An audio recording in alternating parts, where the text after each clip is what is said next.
China media సంస్థ X account Bharat నిలిపేసింది. China media సంస్థ గ్లోబల్ టైమ్స్ తప్పుడు కథనాలు వ్యాప్తి చేస్తుందని ఆరోపిస్తూ భారత్ యాక్షన్ తీసుకుంది. Global Times X account Bharat నిలిపేసింది.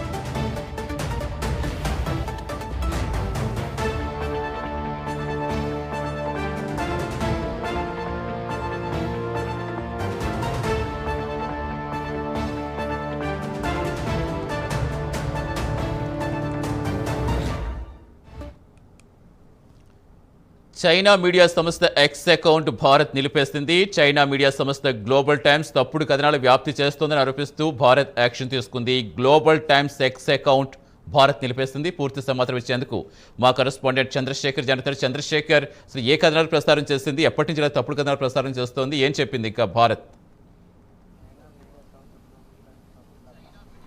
Right Satish, మనం చూసుకుంటే భారత్ పాకిస్తాన్ యుద్ధం నేపథ్యంలో ఏదైతే తప్పుడు కథనాల ప్రచారం చేస్తున్నటువంటి కొన్ని సంస్థలపైన అయితే భారత మంత్రిత్వ శాఖ అయితే చర్యలు తీసుకున్నటువంటి పరిస్థితి కనిపిస్తుంది. ఏదైతే ఇటీవల కాలంలో చూసుకుంటే భారత్ పాక్ మధ్య జరిగినటువంటి యుద్ధ వాతావరణం ఏదైతే ఉందో, ఈ ఉద్రిక్త వాతావరణానికి సంబంధించినటువంటి నిష్పాక్షిక కథనాలు ప్రచారం చేస్తున్నటువంటి మీడియాలన్నీ కూడా నిష్పాక్షిక కథనాలు అయితే రిలీజ్ చేసిన పరిస్థితి ఉంది. ముఖ్యంగా చూసుకుంటే పాకిస్తాన్కి సంబంధించినటువంటి యుద్ధ విమానాలు కానీ, వాటికి సంబంధించిన డ్రోన్లు కానీ, క్షిపణులు కానీ ఇవన్నీ భారత్ సంబంధించినటువంటి వైమానిక దళం, ఇటు ఆర్మీ, అలాగే ఎయిర్ ఫోర్స్ త్రివిధ దళాలు కూడా ఏ విధంగా కుప్పకూల్చి అనే వాటిపైన వరుస కథనాలు కూడా వస్తున్న పరిస్థితి ఉంది. ఈ నేపథ్యంలో చైనాకు సంబంధించినటువంటి గ్లోబల్ సంస్థ అనేది పూర్తిగా తప్పుడు కథనాలు ఇవ్వడం అయితే మొదలుపెట్టింది. ఈ నేపథ్యంలో దానికి సంబంధించినటువంటి అన్ని ఆధారాలు కూడా భారతదేశానికి సంబంధించినటువంటి మంత్రిత్వ శాఖ అయితే సంప్రదించడం జరిగింది. దీనికి సంబంధించినటువంటి కథనాలు ఏవైతే ఉన్నాయో ఇటీవల చూసుకుంటే ఆ కురేషీ పైన కానీ, లేదా భారతదేశానికి సంబంధించినటువంటి ఇక్కడ ఉన్నటువంటి ప్రజలపైన కానీ, లేదా భారత పైన విషము చిమ్మేటటువంటి విధంగా కూడా ఆ పోస్టులు అయితే చేయడం జరిగింది. ఈ నేపథ్యంలో వీటికి సంబంధించినటువంటి ఆధారాలన్నీ కూడా భారత ప్రభుత్వానికి చెక్కడంతో చైనాకు సంబంధించినటువంటి ఎక్స్ దాన్ని కూడా నిలిపివేసిన పరిస్థితి కనిపించింది చెప్పుకోవచ్చు. ఎక్స్కి సంబంధించినటువంటి చైనా గ్లోబల్ సంస్థ ఏదైతే ఉందో దానికి సంబంధించినటువంటి ఎక్స్ ఖాతాను కూడా నిలిపివేసింది. గతంలో కూడా మనం చూసుకుంటే చైనా నుంచి వచ్చినటువంటి వివిధ రకాల మాల్వేర్స్, అలాగే దానికి సంబంధించినటువంటి చైనా యాప్స్ని ఇప్పటికే భారత ప్రభుత్వం అయితే కోవిడ్ తర్వాత అయితే బంద్ చేసింది.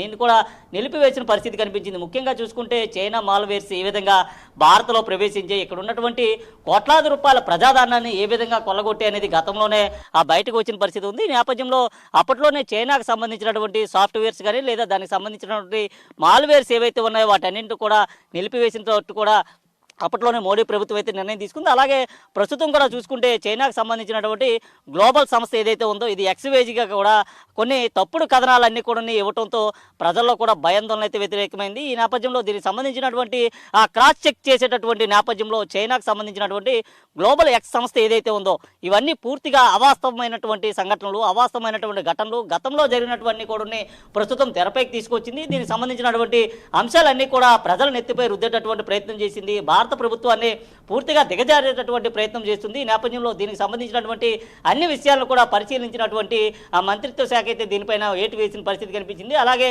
చైనాకు సంబంధించినటువంటి యాప్స్ ఏవైతే ఉన్నాయో గతంలోనే రద్దు చేసిన పరిస్థితి ఉంది. చైనా యాప్స్ కారణం కూడా భారతదేశంలో కోట్లాది రూపాయలు ఇక్కడ నుంచి దేశం దాటిన పరిస్థితులు ఉన్నాయి. చైనా నుంచి పెద్ద ఎత్తున కూడా ఏవైతే మాల్స్ వచ్చాయో దీనికి సంబంధించినటువంటి సంస్థలు ఏవైతే ఉన్నాయో వీటన్నిటిని కూడా ఇక్కడ ఉన్నటువంటి భారతీయులనే టార్గెట్ చేసుకొని భారతదేశాన్ని పూర్తిగా కూడా ఏదైతే ఆర్థిక ఇబ్బందులకు గురి చేసే విధంగా ప్రయత్నిస్తున్నటువంటి చైనా సంస్థలు ఏవైతే ఉన్నాయో వాటన్నింటిని కూడా గతంలోనే నిలుపుదల చేసింది. ఈ నేపథ్యంలో ఏదైతే భారత్ పాక్ మధ్య జరిగినటువంటి యుద్ధ వాతావరణం ఏదైతే ఉందో యుద్ధ వాతావరణానికి సంబంధించి వాస్తవానికి ఏదైనా చరిత్ర రాయాలన్నా, ఏదైనా చరిత్ర చూపించాలన్నా దానికి సంబంధించినటువంటి వాస్తవాలను తప్పనిసరిగా విశ్లేషించాల్సిన అవసరం ఎంతైనా ఉంది. అయితే అటువంటి వాస్తవాలన్నింటినీ కూడా పక్కన పెట్టి ఆ చైనా ప్రభుత్వానికి సంబంధించినటువంటి గ్లోబల్ ఎక్స్ సంస్థ ఏదైతే ఉందో పూర్తిగా తప్పుడు కథనాలు, భిన్నమైనటువంటి కథనాలే చూపించింది. ఇటు పాకిస్తాన్ని ఏదైతే పాకిస్తాన్ పొగుడుతూ భారతదేశాన్ని నిందిస్తూ కూడా వచ్చినటువంటి కథనాలు ఏవైతే ఉన్నాయో వాటన్నింటినీ కూడా పరిశీలనకు తీసుకున్నటువంటి భారత ప్రభుత్వం ఇటువంటి నిర్ణయం అయితే తీసుకుంది. అయితే త్వరలోనే మరికొన్ని సంస్థలపైన కూడా నిఘా పెట్టేటటువంటి అవకాశం ఉంది. ముఖ్యంగా ఈరోజు చూసుకుంటే మన భారతదేశానికి సంబంధించినటువంటి వీర నార్యమణి